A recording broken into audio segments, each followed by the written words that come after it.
Shalom jemaat yang dikasihi Tuhan.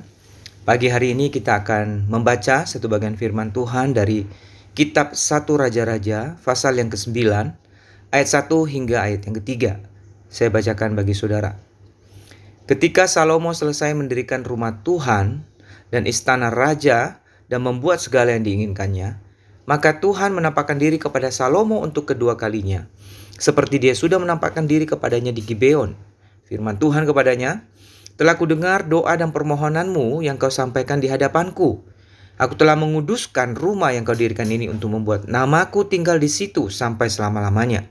Maka mataku dan hatiku akan ada di situ sepanjang masa." Saudara, tema perenungan kita pada pagi hari ini adalah doa yang besar kepada Allah yang besar.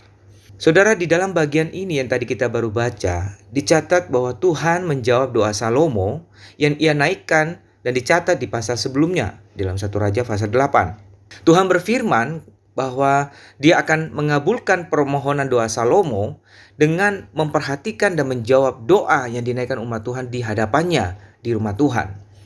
Lalu apa yang Salomo doakan? Yang dicatat dalam pasal 8 tadi. Di dalam doanya Salomo menaikkan doa iman yang luar biasa. Dia meminta hal-hal yang besar dari Tuhan untuk kebaikan umat Tuhan. Bahkan Salomo meminta jika suatu waktu umat Tuhan berdosa sehingga mereka dibuang dari tanah perjanjian. Namun jika mereka bertobat, maka Salomo meminta supaya Tuhan sekali lagi mau menerima dan memulihkan mereka.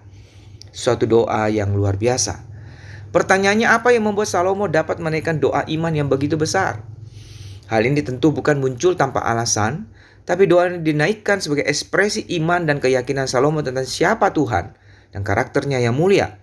Salomo mengenal dan mempercayai Allah yang besar, Allah yang panjang sabar, yang setia dengan janjinya, yang dapat melakukan hal-hal yang tidak dapat dilakukan oleh siapapun. Oleh kuasanya, Allah dapat memulihkan kembali kondisi umatnya yang sudah hancur dan terbuang oleh serangan musuh, kehancuran yang disebabkan oleh musuh. Dan itu diizinkan Tuhan karena dosa mereka.